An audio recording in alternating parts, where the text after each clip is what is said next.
So, Kamal, we don't just have a war in Ukraine, we have a war of words now, principally between President Donald Trump and President Zelensky over in Ukraine. Donald Trump, this explosive post on Truth Social, containing some untruths, let's be honest. So he's described Zelensky as a dictator because he hasn't held any elections since the invasion. Might be because Ukraine is currently under martial law. He's also suggested that it was Ukraine that started the war to a certain extent, and suggested that Zelensky isn't even particularly popular in Ukraine now, on just 4% of support by the public, he claims. And we spoke to Kevin Roberts about this earlier in the week at ARC, didn't we? Suggestions now from Trump's camp about corruption in Ukraine, huge question marks over the wisdom of the Americans spending upwards of $300 billion on a conflict that doesn't really directly affect them, and of course continued criticism of Europe's ambivalence, prevarication, lack of leadership. Who then fills the void? How does Starmer play this one, first of all, before we even get on to how the writers reacted to their hero over in America slightly letting the side down when it comes to protecting democracy in Europe? Let's hear some of Trump's remarks at a conference in Miami on Wednesday night. But think of it, a modestly successful comedian. President Zelensky talked the United States of America into spending $350 billion to go into a war that basically couldn't be won, that never had to start and never would have started if I was president, not even a chance. And it didn't start for 4 years, never would have started.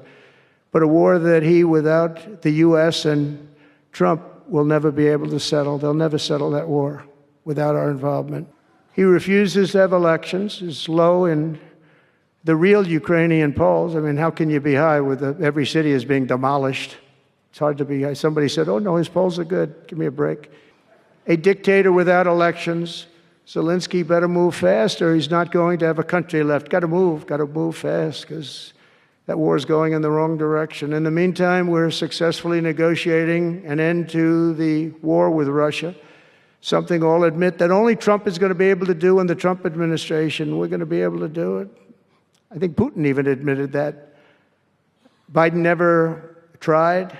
Europe has failed to bring peace, and Zelensky probably maybe he wants to keep the gravy train going. I don't know what's the problem, but he hasn't been able. He's very upset that he wasn't invited. He could have come if he wanted to, but that he wasn't invited to Saudi Arabia. But he's been working for 3 years. There's never been even meetings or phone calls to stop this war. It's a horrible thing. We've had a situation, haven't we, in Ukraine where before Trump arrived, there seemed to be no route to a solution. Trump has come in. He has said he is willing to consider that Russia takes territory, that therefore the war ends. And then the big question will be, what does security look like? Trump is approaching this in a 19th century manner of the great powers divide up their spheres of influence. The great powers being, in his mind, the US, Russia, and China, the G3. So his approach is completely different from the approach of Biden. So how does Keir Starmer respond to that? First of all, he's got to recognise that we are not a top table player. We are not one of the G3. We are a member of the G7. I think Starmer so far is playing a very weak hand as well as he can. He's going to America next week. He's going to be the first European leader to make that journey. Which is good for him. That's good for his optics. He was the first Western leader to say that in any subsequent security agreement for Ukraine, that he would be willing to commit British armed forces to that peacekeeping force. Whether we, the United Kingdom, can actually manage that is the big question. Lord Dannatt, the former head of the British Army, said to us in his interview on Monday that that was impossible. We were no longer at the right size. We didn't have the right capabilities to be able to do that, which is an awful criticism of our political leadership over the past 2 to 3 decades, probably going back to Margaret Thatcher, the last leader who properly spent on defence to mean that the West could defend its territory and its values. So far, and we're going to get onto the polling later, Keir Starmer is probably the closest leader of the three main political leaders in the UK to where the public is. They believe Ukraine should be backed. They think that the Trump position on Ukraine is controversial and wrong, saying a deal which would allow Vladimir Putin to take territory after an illegal invasion of a sovereign nation. But does Keir Starmer have the political chutzpah, the leadership, the charisma necessary to rally Europe to a new defence of a smaller Ukraine? And we have said, Camilla, haven't we, time and time again, what does Keir Starmer lack? And that is that leadership, political quality in these moments. If you imagine Margaret Thatcher in this type of situation, she would be a leading voice. Whatever you think of Tony Blair, he would have been a leading voice. Keir Starmer doesn't have that mettle in him. And that is the big problem, that Europe at a moment of real crisis, because we are changing into a new world where America is focused on the Pacific and Europe has to take responsibility for its own security, where we have leaders that it is difficult to see them stepping up in the type of way we do now need for the secure future of Europe, even though Russia at this stage has won. You mentioned there Thatcher and Blair agree. To be fair, I think we should give Boris Johnson a bit more credit, because I think he would have taken leadership on this issue on the world stage with quite a great degree of gusto, because he can be criticised for a lot during his rather hapless administration, but not lacking leadership in Europe on Ukraine. I don't think we can criticise him for that. But then he's in such a tricky position, as are other figures on the right, because he comes out with a column in the Mail on Friday, as usual. It's actually an extended column where he tries to write a piece which is both supportive of Trump, critical of the lack of European defence spending, and also needs to defend his own record in office, which is quite a difficult thing to achieve. We then have Trump losing it on Truth Social, and he's having to pivot again because he's realised that before the weekend he's been slightly too supportive of somebody who isn't being supportive enough of Ukraine and Zelensky. And then he moves on to X to say the following: when are we Europeans going to stop being scandalised about Donald Trump and start helping him to end this war? OK, fair point. He's asking for a pragmatic response to Trump. We get that. Of course, Ukraine didn't start the war. You may as well say that America attacked Japan at Pearl Harbor. Of course, a country undergoing a violent invasion should not be staging elections. There were no general elections in the UK from 1935 to 1945. Of course, Zelensky's ratings are not 4%. They're actually about the same as Trump's. But this is where it gets interesting. Trump's statements are not intended to be historically accurate, but to shock Europeans into action. In particular, the US can see $300 billion of frozen Russian assets, mainly in Belgium. That is cash that could be used to pay Ukraine and compensate the US for its support. Why is Europe preventing the unfreezing of Putin's cash? Good question. Bit of a deflection technique, but fair enough. The US believes Belgium, France and other countries are blocking. It's absurd. We need to get serious and fast. What's your response to his response? So I think that the European Union in particular has so many deep and serious strategic questions to answer. First of all, it played a game where it made itself reliant on Russian energy and Chinese imports and exports, particularly Germany. Secondly, in 2014, and you remember our interview with William Hague, former Foreign Secretary, obviously former leader of the Conservative Party, and he said in 2014, when Russia first invaded Crimea, the UK, then a member of the European Union, obviously before the Brexit vote, demanded far harsher sanctions against Russia, but those were stymied by the rest of the European Union, in particular Germany and Italy. So from 2014, the first seeds of the nightmare situation we find ourselves in now were planted. And conflicts and geopolitical movement of the tectonic plates doesn't happen in months and weeks and Keir Starmer has become the Prime Minister in July, so therefore this is all his fault, or therefore he needs to do everything. Starmer, who is not a strong politician, has been given, as I said, this very weak hand. He's not playing it badly, actually, and he is going to America. But Europe has to realise it has to pivot. It has to actually take its lead from a country like Poland on the front line. Poland, a country that has been ripped up between the great powers for centuries. They spending nearly 5% of their national income on defence. Keir Starmer can still not publicly say when the UK is going to move from 2.3% of national income on defence to 2.5%, when Lord Dannatt said to us, we should be looking at 3.5%. Margaret Thatcher spent between 4 and 5%. Now, I am very hawkish on this idea of defending Western values. And I think that Starmer needs to find that old-fashioned left argument. We armed first with nuclear weapons under a Labour government after the Second World War.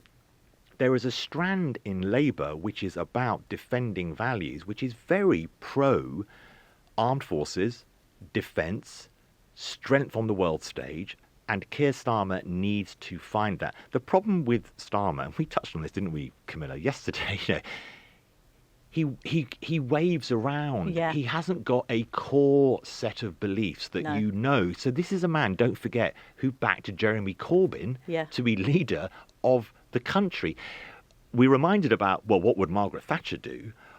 My goodness, Camilla, where would we be if Jeremy Corbyn was the Prime Minister? So the major problem Keir Starmer has is his own sort of shopping trolley principles approach, where he just moves from different sides, in a world now where you need strong leadership. And then for Europe, they're all responding in a way which is sort of predictable.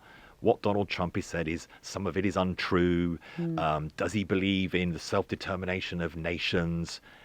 Donald Trump believes in results, and he wants to get a result to this conflict. And Starmer is right. He's got to try and ride that wave. But it's so hard, isn't it? Because if Starmer was in opposition, he and fellow Labour MPs would be lining up to criticise what Trump has said about Zelensky. Got Lisa Nandy, the Culture Secretary, on the broadcast round this morning, getting into all sorts of difficulties about sort of trying to defend Trump, even though we know in her heart of hearts she doesn't really believe what she's saying.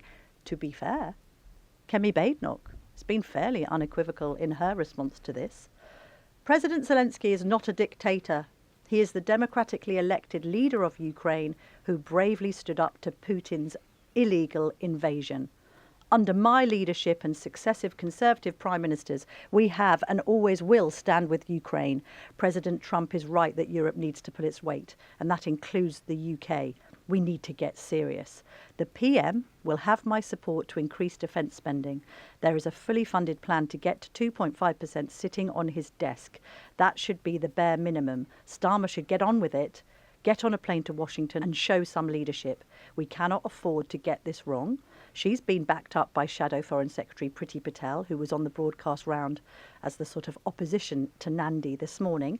Here she is on Sky News responding to Trump's claim that Zelensky is a, quote, dictator refusing elections. I think, first of all, that's wrong. President Zelensky is not a dictator.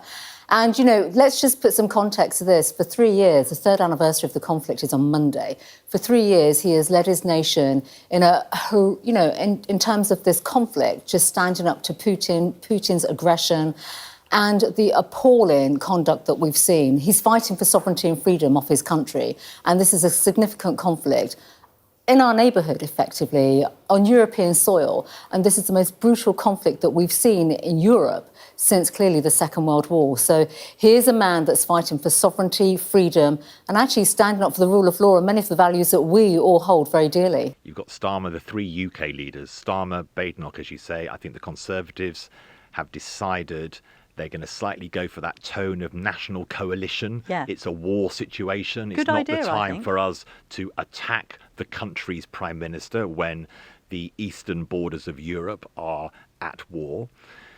Who we haven't heard from until today is the Reform leader, Nigel Farage. He arrived in Washington morning US time and he gave an interview to GB News.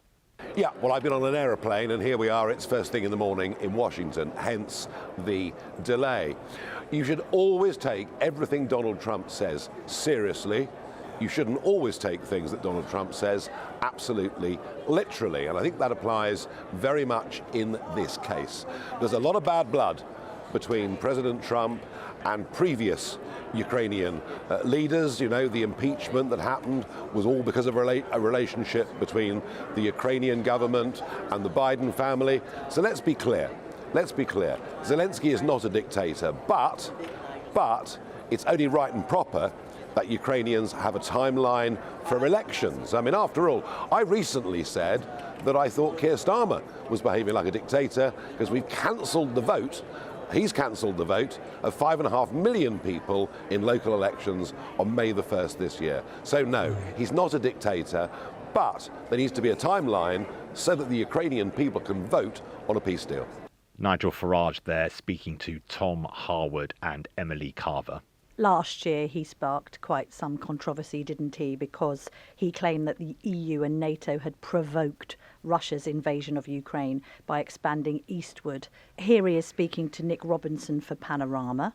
I stood up in the European Parliament in 2014 and I said, and I quote, "There will be a war in Ukraine."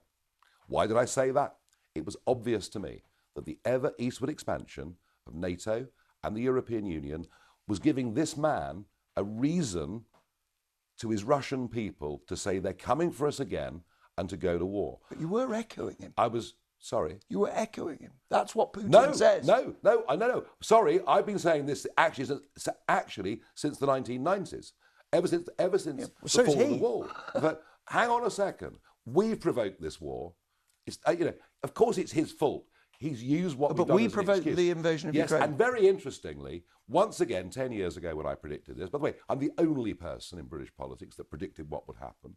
And of course, everyone said I was a pariah for daring to suggest it. Also, we know that Farage is a great admirer of Trump's. They're kind of besties, aren't they, across the pond?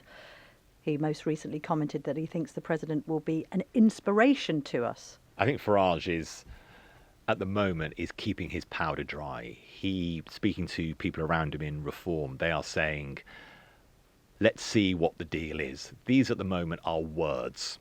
Now, a lot of the words are controversial, but we don't know any facts as yet. So he knows he has to be careful because the dip for Farage before the election was after that Nick Robinson interview. Yeah. Because the whiff of, I can see it from Putin's point of view, was seen as beyond the pale. Let's look at the broader YouGov poll on the British public, a new poll which has come out today, and it shows that 2/3 of voters want Ukraine to win and care a great deal or a fair amount that it does so. They're pretty evenly split between 77% and 86% of Labour, Conservative and Lib Dem voters saying that they want Ukraine to win. But for Reform voters, there is an interesting difference of opinion. This figure falls to 47% of Reform voters, and 1 in 10 Reform voters say that they want Russia to win, compared to only 2 to 5% of voters from other parties. I can't quite understand the mentality of anyone that says they want Putin to win this hands down. I mean, come on, that was the irony of the Trump comment. Zelensky's a dictator. Well, last time I checked, Vladimir Putin was poisoning people on British soil and throwing his own enemies off buildings. So let's put this all into perspective. It's a difficult one for righties, and I do sympathise as somebody on the right, because I've been thinking about this, since Trump made the post. On one hand, I support what he's been saying about various different things, including DEI and trans and federal government workers working remotely versus being in the office, and all the rest of it. I agree with him on European defence spending. I agree with this point about Europe being on the American gravy train. Having said all that, I don't agree with him on this.